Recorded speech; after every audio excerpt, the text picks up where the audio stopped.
अब हम गीता पे चलते हैं। कहते हैं भगवान कृष्ण का ज्ञान सुनने के लिए वो अर्जुन को क्या ज्ञान दे रहे हैं और क्या हमारे लिए क्या ज्ञान प्राप्त होगा, हम कितना ज्ञान उनसे ले सकते हैं। तो ये सब लेने के लिए, सुनने के लिए अपने गीता में चलते हैं, भगवान कृष्ण के धाम चलते हैं। तो सब कहते हैं आओ सब मिलकर प्रार्थना करते हैं। संसार वालों को कहते हैं कि देखो जो सब मिलके अगर प्रार्थना करते हैं तो कहते हैं बड़ी कहते हैं बंधी भई बढ़नी होती है, तो उससे सब कुछ प्राप्त हो जाता है, सब कुछ सफाई हो जाती है। तो कहते हैं हम सब मिल के बोलते हैं तो सबकी आत्मा क्लीन हो जाती है। कहते हैं मन बुद्धि पाड़ी सब क्लीन हो जाती है। तो कहते हैं हम सब मिल के बोलते हैं तो आवाज़ जल्दी जाती है और वो सुनते भी हैं, ऐसी बात नहीं है। तो चलते हैं सब मिल के हम प्रार्थना करते हैं। ओम कृष्णाय नमः, ओम वासुदेवाय नमः, ओम परमात्मने नमः, ओम राधा वल्लभाय नमः, ओम गोविंदाय नमो नमः। मैं भगवान कृष्ण और राधा रानी को कोट कोट प्रणाम करती हूँ और उनकी स्तुति और वंदना करती हूँ। कहते हैं कि भगवान कृष्ण जहाँ खड़े हैं तो वहाँ सारे दुख दर्द सबके दूर हो जाते हैं। तो मैं उनको बहुत बहुत धन्यवाद देती हूँ, कोट कोट धन्यवाद देती हूँ। बस तो जितने हैं संसार वाले सबको जय श्री कृष्णा और जय श्री राधे राधे। जितने क्या राधे राधे बोलोगे तो कृष्ण जरूर मिलेंगे, तो राधे का नाम जरूर लेना चाहिए। तो चलते हैं अपने गीता पर और जितने हैं संसार वाले सबको भी तो मैंने बोल दिया जय श्री कृष्णा। देखो आज रुपया भी चलेगा आज से, चूँकि मेरा चल रहा था, लेकिन चलते चलते जो कुछ चल कोई बात नहीं है। हो सकता है भगवान ने किया हो, देखो ये भगवान की मर्जी होती, बिना भगवान के तो कोई क्या कर लेगा, कोई कुछ नहीं कर पाएगा। ये हो सकता है भगवान कृष्ण और हमारे शिव का कुछ इसमें कोई उनका जो कुछ बात हो सकती है या उनका निर्णय ऐसा हो सकता है, तो हो सकता है। तो वो किसी को हमें आक्षेप नहीं लगाना चाहिए, जो भगवान की मर्जी है। हो सकता है भगवान को कुछ ऐसा कुछ दिखाई दे रहा हो तो जिससे उन्होंने एकदम ही ठप हो गया एकदम। मतलब ये नहीं है कि 5 नंबर के 2 नंबर के 3 नंबर के 1 नंबर, नहीं 0 0 0 0 और 0 से स्टार्ट होगा। तो चलो ठीक है, तो हम चलते हैं।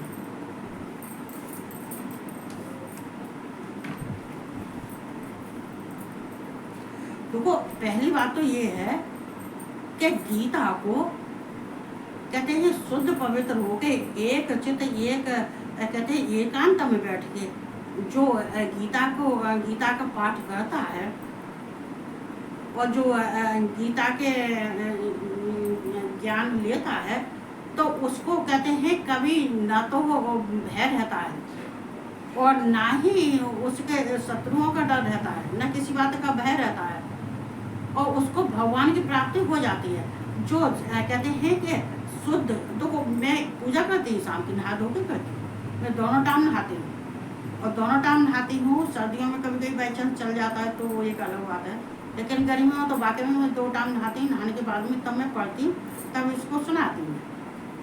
तो जो कहते हैं कि जो शुद्ध होके पवित्र होके नहा धो के स्नान करके जो गीता का पाठ करता है तो उसको किसी का भय नहीं रहता और ना ही उसके जीवन में कोई परेशानी आती है और उसको भगवान की प्राप्ति हो जाती है, भगवान कृष्ण और भगवान विष्णु की प्राप्ति हो जाती है। तो हमें कहते हैं कि आधा एक जितने हो सके, मतलब हमें पाठ गीता का जरूर करना चाहिए। तो कोई यहाँ पे ये ब्रह्मा, रुद्र, इंद्र, वरुण, मरुदगढ़, ये भी सब भगवान की गीता का पाठ करते हैं, ये भी भगवान की चर्चा सुनते हैं। चूँकि सामवेद की जो सामवेद भगवान ने जो सामवेद का बताया उस दिन इसमें बोला था, तो वेदों में कहते हैं कि 4 वेदों में सामवेद हूँ मैं। तो सामवेद में देखो कहते हैं ये कहते हैं ये संगीत गान वेदों से स्वर, वेदों के स्वर जो तरह तरह के होते हैं, ये भगवान शिव ही हैं। उन्हीं के जरिया से ये सामवेद में वो जो हमारी वाणी है, अगर हम जो गाते हैं, जो हम वेदों का उच्चारण करते हैं, जो वेद पढ़ते हैं, मंत्र पढ़ते हैं और गाते हैं, बजाते हैं, संगीत करते हैं, जो कुछ भी करते हैं, तो ये सामवेद का है। तो भगवान ने, कृष्ण ने अपने को सामवेद सुनाया। चारों वेदों में एक सामवेद ही भगवान ने चुना। तो सब जब वो भी करते हैं, कहते हैं ये जितने हैं, इंद्र हैं, वरुण हैं, मरुदगण हैं, रुद्र हैं, ब्रह्मा हैं, ये भी इनका गुणगान करते हैं। तो हमें क्यों नहीं करना चाहिए? आज मैंने मोरपंख रखा हुआ है। ये कन्हैया को बहुत प्यारा लगता है ना। मानो पता है ये ब्रह्मचारी है, इनकी कोई पत्नी नहीं है। मैंने रख रखा है इसको, ठीक है। तो हम थे 30 में, हम 10वें अध्याय के 30वें श्लोक पर थे। तो देखो यहाँ भगवान कृष्ण कहते हैं जो कुछ भी ज्ञान अर्जुन को दे रहे हैं, तो देखो उसमें सब कुछ सत्य है, उसमें संदेह कुछ नहीं, संदेह करना भी नहीं चाहिए। प्रहलाद चास्म दैत्यानां कालः कलयतामहं मृगाणां च मृगेन्द्रो अहं वेनुतयश्च पक्षिणां।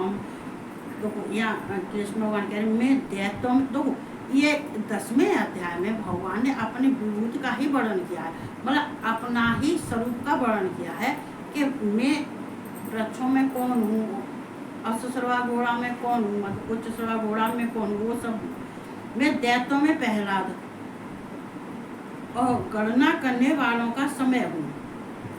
देखो दैत्यों में प्रहलाद, मतलब प्रहलाद, भगवान ने अपने प्रहलाद का स्वरूप क्यों बताया दैत्यों में? देखो दिति नहीं थी, दिति के सारे कौन थे? असुर। और दिति के सारे असुर थे। और देखो प्रहलाद, तो कहते हैं उन समय प्रहलाद श्रेष्ठ थे।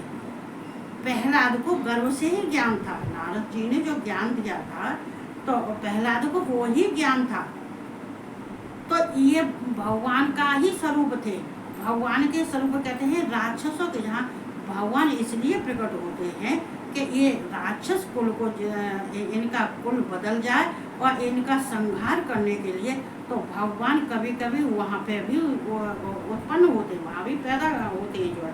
तो कहते हैं दैत्यों में, तो उन दैत्यों में प्रहलाद, जो प्रहलाद जितने दैत्य हैं दिति के, उनमें प्रहलाद बहुत अच्छे थे। कहते हैं कि प्रहलाद जो भक्त थे, भगवान के भक्त थे और भगवान के प्रिय थे और भगवान में उनके आस्था लगन थी। कहते हैं उन पर कितने भी कष्ट आए, लेकिन उनने भगवान को ही महत्व दिया, भगवान का ही गुणगान किया, भगवान का ही उन्हें कीर्तन और भजन किया। तो इसलिए भगवान अपने को कहते हैं दैत्यों में मैं प्रहलाद हूँ। मेरा प्रहलाद स्वरूप जो मेरा ही है, ये स्वरूप प्रहलाद का मेरा ही स्वरूप है। तो यहाँ प्रहलाद गणना करने वालों का समय है। तो वो इस समय को काल भी कहते हैं और समय भी कहते हैं। देखो ये जो काल है ना, काल है कलयाता महम, काल है कलयाता महम, ये काल को समय कहते हैं। तो काल को वैसे काल को कहते हैं, वो भी एक काल होता है, उसका काल आ गया। और समय को भी कहते हैं। तो भगवान ने समय को, काल को क्यों कहा है? भगवान ने समय को क्यों कहा है? इसमें मतलब इसमें भगवान के लिए क्या करना चाहिए? तो वो भगवान कहते हैं जितना कोई समय, घड़ी, मिनट, दिन, पक्ष, मास, जैसे कि भादो मास का महीना कृष्ण पक्ष या शुक्ल पक्ष, 1 घड़ी, 2 घड़ी, 1 मिनट, 1 घंटा, ये गणना, इसी को गणना कहते हैं। गणना किसको कहते हैं ये तो सब शायद मालूम होगी। गणना इसी को तो कहते हैं।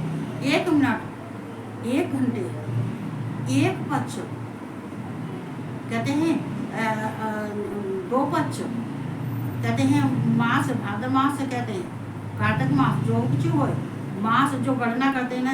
अब कहते हैं कि भादो, अगहन, पूस, महा, तो ये क्या है, ये गणना, ये दिन की गणना, समय, ये समय की गणना, ये जो है घड़ी, मिनट, घंटा,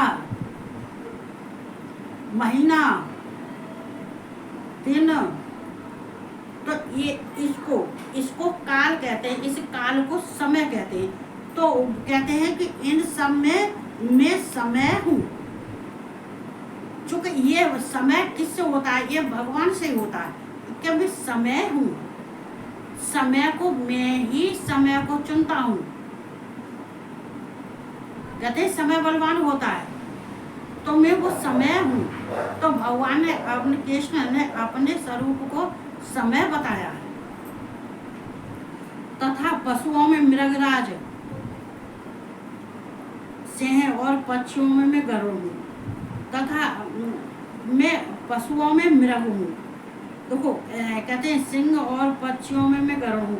देखो तथा पशुओं में मृगराज और सिंह। सिंह का मतलब क्या होता है, देखो कहते हैं मृगराज, जो मृग होता है ना,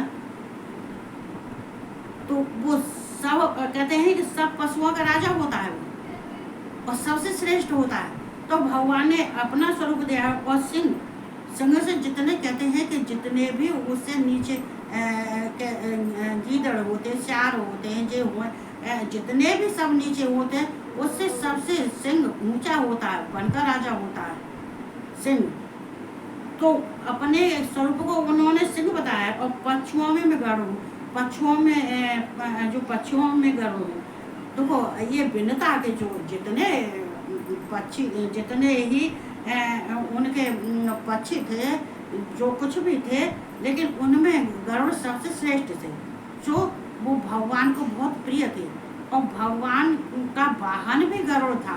गरुड़ ही भगवान विष्णु का वाहन था। कृष्ण के विष्णु एक ही चीज़ है। और वाहन भी वही था, और बहुत ऐश्वर्यशाली था। तो गरुड़, और कहते हैं ये गरुड़ अपने में, ये भगवान कृष्ण कहते हैं कि ये गरुड़ हमेशा ये अपनी गति से चलता है। और भगवान के गरुड़ की सवारी भगवान की होती है। तो कहते हैं बहुत ऐश्वर्यवान है और बहुत शक्तिशाली है, और ये श्रेष्ठ है, उत्तम है। तो भगवान कहते हैं कि ये गरुड़ मेरा ही स्वरूप है। देखो भगवान ने यहाँ विभूतियों का वर्णन किया है। तो जो कुछ भी है इस गीता में, भगवान ने इसमें 10वें अध्याय में तो भगवान ने अपने ही सब रूप दिखाए हुए हैं कि देखो कौन कौन है। तो पक्षियों में कौन है, उन पक्षियों में वो हूँ, मैं पेड़ पौधों में वो हूँ, मैं जिस सब सूर्य चंद्रमा में वो हूँ। तो वो सब भगवान ने, पवन है, पविता मस्म राम है, शस्त्र भ्रता महम, जसाराम का मकर चाशम, स्त्रोत सामसम जाह्नवी। देखो ये पवता मस्म, पवन है, पवता मस्म, तो पवता मतलब पवित्र। देखो मैं पवित्र करने वालों में बाय,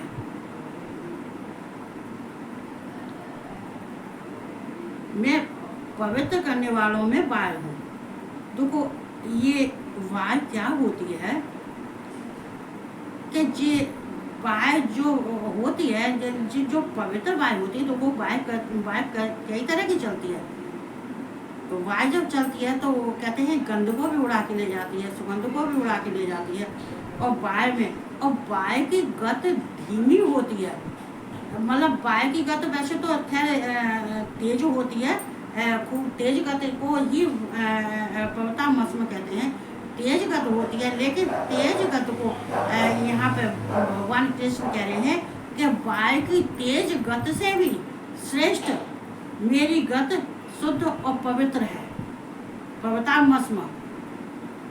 तो पवन, तो कहते हैं कि उस पवन से भी तेज गति मेरी होती है। वैसे तो पवन की भी तेज गति होती है, लेकिन मेरी भी और वेग, तो देखो वेग इसको हालांकि अर्जुन ने पूछा कि इसको अगर वेग कहेंगे तो कहते कि वेग भी सही है, लेकिन वेग उचित नहीं है। यहाँ पे पवन है, पवता मस्म, ये कहते हैं ये पवन पवित्र है। वैसे कहते हैं पवन चलती है तो धीमी भी चलती है, तेज भी चलती है, लेकिन उससे भी ज़्यादा तेज गति मेरी है। और वो उसमें मेरा ही वो स्वरूप है। जो पवन चलती है वो स्वरूप मेरा ही है और पवित्र है। जहाँ भगवान की वायु चलती है, जहाँ भगवान चलते हैं वायु की तरह से, तो वहाँ कहते शुद्धता और पवित्रता होती है, सुगंध होती है। और नहीं तो वायु तो अगर साधारण वायु चलती है तो जहाँ जैसी गंध होगी वो उसकी वैसे ही शुद्धता अशुद्धता फैलती है। तो रामय शस्त्र भृता महम, देखो राम शस्त्र व्रता महम, तो कहते हैं ये शस्त्रधारियों में श्री राम हूँ। तो शस्त्रधारियों ये राम कौन है, ये अर्जुन पूछ रहे हैं कि राम का यहाँ मतलब क्या है। राम का तो यहाँ पे कृष्ण कह रहे हैं कि जो दशरथ के पुत्र हैं राम, वो ही राम मैं हूँ, वो ही राम हूँ मैं। जो दशरथ के पुत्र हैं राम, वे वो ही राम हूँ मैं, युग युग के हिसाब से अपनी माया से। और जो कहते हैं कि संसार में ये सब जो खेल रचा जाता है उसके लिए मैं रूप धारण करता हूँ। कभी किसी रूप में उत्पन्न होता हूँ, कभी किसी रूप में होता हूँ, कभी किसी रूप में। कहते हैं राम रूप में पैदा हुए थे, फिर विष्णु रूप में, फिर कहते हैं उस कृष्ण रूप में। तो कहते हैं कि मैं जिनमें सम रूपों में मैं राम हूँ। जो शस्त्रधारियों में श्री राम, जो शस्त्र धारण करते हैं वो श्री राम है। जो वो शस्त्र धारण का मतलब ये नहीं होता जब भगवान श्री राम शस्त्र धारण करके कहते हैं वो सबका भला करने के लिए, जो उन्होंने जिनका भला किया था तो उनको, और जो नहीं कर पाए थे तो मैं फिर उसको करने के लिए मैं राम अवतार भी हूँ, मैं राम ही हूँ। क्योंकि श्री राम कहते नहीं, श्री राम ने क्या क्या किया था वो विष्णु भगवान ने फिर राम अवतार में किया था। तो मैं राम हूँ तथा मछलियों में मगर हूँ। अब मछलियाँ कई तरह की होती हैं। मकर चास्म, कहते हैं मकर चास्म, तो जंसाराम, तो जंसाराम, तो ये क्या मछलियाँ कई तरह की होती हैं, कई रंग की होती हैं, कई तरह की होती हैं। तो उसमें कहते हैं उनसे सबसे श्रेष्ठ राजा कौन है, मछलियों का राजा कौन है, मगर। तो मैं मगर हूँ, जो मछलियों का राजा हूँ मैं मगर हूँ। और जितने भी अवतारी हैं उसमें मैं राम हूँ, दशरथ का पुत्र राम हूँ। कहते हैं कि माया जगत, अपने माया के जगत में आके जिस सबको अपना कहते हैं अपना रूप दिखाने के लिए और अपना जो चरित्र और वर्णन करने के लिए जो मेरे क्या है कैसा हूँ, वो सबके लिए मैंने राम रूप में अवतार लिया। तो मैं राम हूँ, मछलियों में मैं मगर हूँ, और नदियों में मैं श्री भागीरथी गंगा जी हूँ। तो नदियों में मैं श्री भागीरथी गंगा जी क्यों हूँ, क्योंकि जितनी नदियाँ हैं, देखो यहाँ ये दो तरह का हो सकता है। देखो जितनी नदियाँ हैं, जितनी ही नदियाँ हैं, गंगा है, उनमें सब में भागीरथी श्रेष्ठ है। अब भागीरथी श्रेष्ठ क्यों है कि ये भगवान विष्णु के कहते हैं उनके चरणों से निकली थी और ब्रह्मा के कमंडल में समा गई थी। और ब्रह्मा के कमंडल में समाने से वहाँ पे गंगा जी ने वहाँ पे अपना रूप धारण किया था। उस जल से गंगा जी भागीरथी वहाँ से निकली थी, विष्णु के चरणों से निकली थी। और उनके कमंडल में, ब्रह्मा के कमंडल में होती हुई यहाँ पृथ्वी लोक में आई थी। तो वो सबसे श्रेष्ठ जो स्वर्ग लोक से आई हुई, जो कहते हैं भागीरथी की तपस्या से ये भागीरथी गंगा जी आई थी, तो ये सबसे श्रेष्ठ है। तो मैं वो भागीरथी हूँ। सब नदियों में, सब गंगा में जो भागीरथी श्रेष्ठ गंगा है वो मैं गंगा मैं ही हूँ। उसका स्वरूप मेरा ही स्वरूप है वो, चूँकि मेरे ही चरणों से निकली थी। और ब्रह्मा के कमंडल में कमंडल में होती हुई और पृथ्वी लोक में भागीरथी आई थी। तो वो भागीरथी ही मैं हूँ और वो मेरा ही स्वरूप है। तो यहाँ भगवान ने अपने स्वरूप का वर्णन किया और कुछ नहीं है। तो मैं आज इतना ही सुनाऊंगी, क्योंकि जो है बच्चा कह देते हैं कि मम्मी क्या कहते तुम बहुत बोल देती हो, चलो एक और बोल देती हूँ। सर्गाणामादिरंत च मध्यम च वाहमर्जन अध्यात्म विद्या विद्याना बंधवाद है प्रवर्तता महम। हे अर्जुन, सृष्टियों का आदि और अंत तथा मध्य भी मैं हूँ।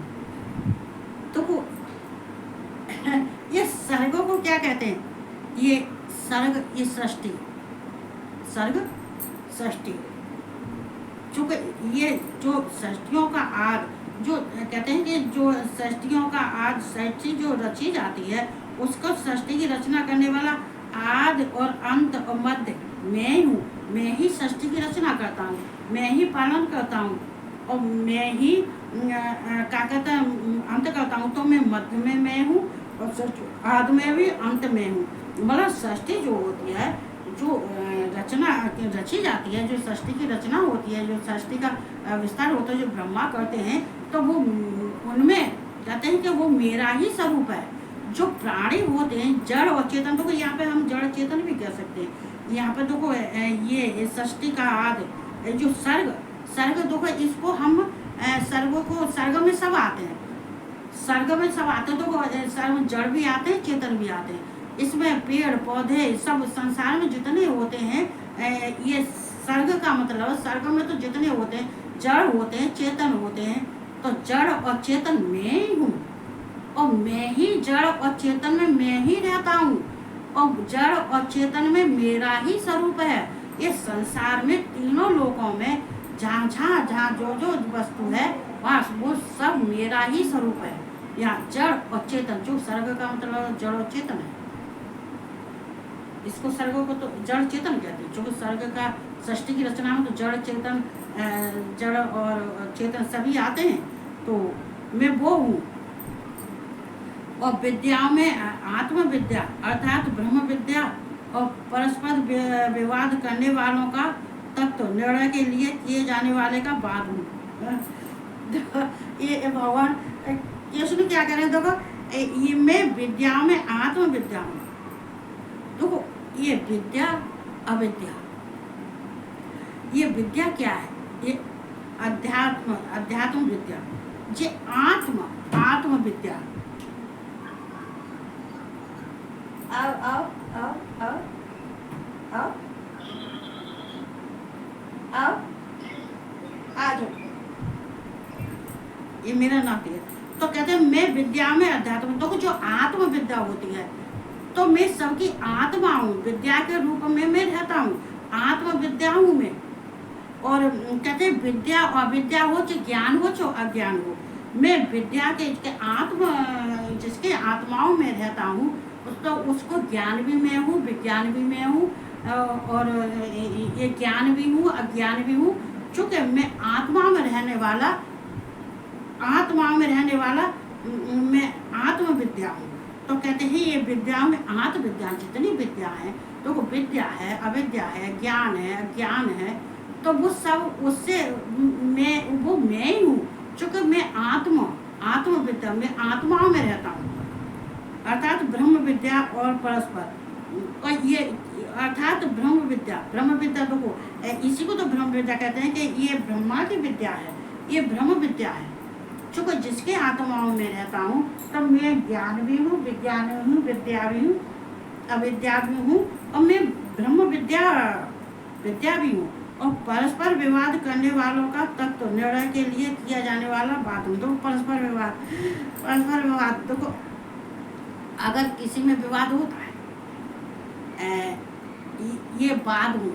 वाद का मतलब क्या होता है? विवाद का मतलब ये होता है जैसे किसी में झगड़ा हो रहा है, विवाद हो रहा है, तो कहते हैं कि एक पक्ष दूसरे पक्ष पर भारी पड़ता है, वो असत्य को भी सत्य को भी वो असत्य करता है, वो असत्य की लड़ाई लड़ता है। और उस पक्ष को नीचा दिखाता है, अपने को ऊंचा दिखाता है, उस पक्ष को नीचा दिखाता है, तो वहाँ क्या होता है, वो विवाद होता है। और लेकिन विवाद करने वाले के तत्व का और उसका तत्व का निर्णय करने वाला, उसका फैसला करने वाला, तो निर्णय के लिए किया जाने वाला मैं वाद हूँ, विवादों का मैं वाद हूँ। भगवान कैसे, विवादों का मैं वाद हूँ, मैं विवादों को समाप्त करता हूँ, मैं विवादों का मैं फैसला कर जाता हूँ, उसके तत्व को जानती हूँ, उसके तत्व को जान के मैं कहते हैं जहाँ लड़ाई झगड़ा हो रहा है, अब लड़ाई झगड़ा के बीच विचार करने के लिए कोई सज्जन पुरुष होगा, वो ही उनका फैसला कर पाएगा। और अगर कोई सज्जन पुरुष नहीं होगा, कोई ऐसा ही होगा लगाने वाला होगा, तो क्या करेगा। कहते हैं कि जो सत्य की जहाँ लड़ाई हो रही है वहाँ पे असत्य असत्य असत्य असत्य उस पक्ष को नीचा करने के लिए, नीचा दिखाने के लिए, और कहते हैं कि वो अपना हाथ भी सेकने चले जाता है। लेकिन नहीं, भगवान नहीं है, सज्जन पुरुष होते हैं, वो क्या कहते हैं, विवाद को उनको तत्व से उनका निर्णय लेने वाला, समझाने वाला, समझौता करने वाला, विवाद को नष्ट करने वाला मैं वाद हूँ, तो मैं वाद हूँ। तो यहाँ भगवान कृष्ण को उन्होंने यहाँ पे सब कुछ ऐसा कुछ कर दिखाया है कि देखो हमें ज्ञान लेने से क्या होता है कि हम ज्ञान हमको लेना चाहिए और ज्ञान हमें देना भी चाहिए। तो कहते हैं कि कहाँ से मिलेगा ज्ञान, कहाँ से मिलेगा, चलो कृष्ण के पास। और भैया मुक्ति अगर किसी को लेनी है, अगर तुम्हें कहीं से, अगर तुम्हें जो हो कि अपने इस जन्म का, पिछले जन्म का, अगले जन्म का सब कुछ अगर कुछ देखना है, सुनना है, और भगवान अपने माता पिता के पास जाके उनसे कहो,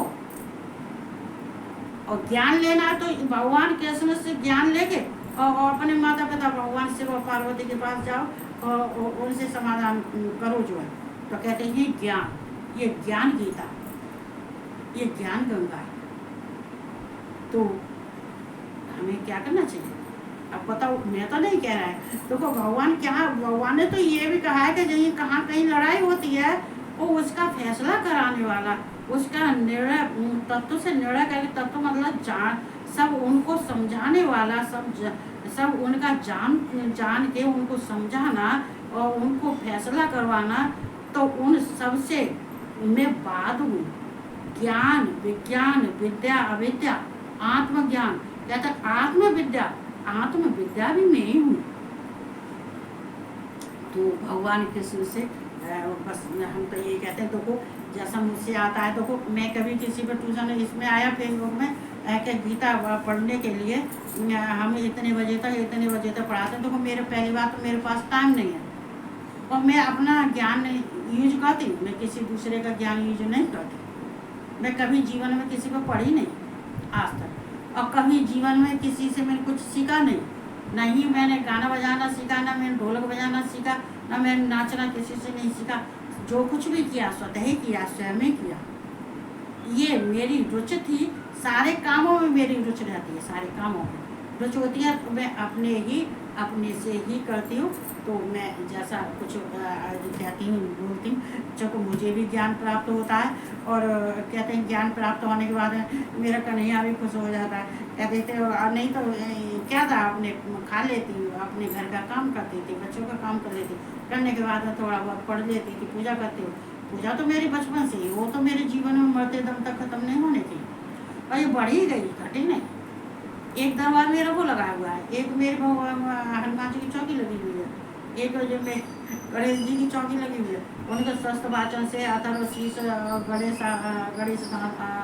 संकट और ये वचन रत्न वाला वो सब करती हो। स्वस्थ वाचन से कम से 1 घंटा 1.25 घंटा लग जाता है मुझे, आधा घंटा मुझे हनुमान जी के भी लग जाता है, 1.5 घंटा मुझे अपने भगवान के दरबार में रुद्राभिषेक होता है वहाँ लगता है। ऊपर से नीचे सारे के, ऊपर से लेके नीचे तक सारे की झाड़ू पोछा धुलाई, बच्चों के कपड़ा धोना, सब्जी रोटी बनाना, ये सब कैसे करता है मुझे नहीं मालूम। और फिर शाम का भी उतना, तो मैं स्वतः ही करती हूँ सारे काम, मैं किसी से कुछ नहीं करवाती, जितना मेरे अंदर है ज्ञान और वो मैं सबके लिए मैं सबके समक्ष रख देती हूँ।